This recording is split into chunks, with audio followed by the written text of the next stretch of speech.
ఏమైంది? నాకు ఒంట్లో బాగాలేదు. ఇది చూడండి, ఏమీ లేదు.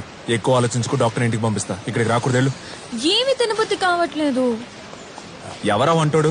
సరిగ్గా వంట చేయమని చెప్పండి. రేపటి నుంచి ఆ ప్రాబ్లం ఉండదులే. ఫాతిమా అమ్మ వేగంగా నడవద్దంటోంది. సరే, ఓ 4 రోజులు నెమ్మదిగానే నడు. నాకు చింతకాయలు మామిడికాయలు తినాలనిపిస్తోంది.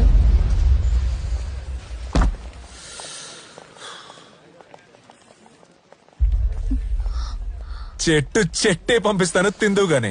ఏమైంది నీకు? రాజాజా, అమ్మొస్తోంది.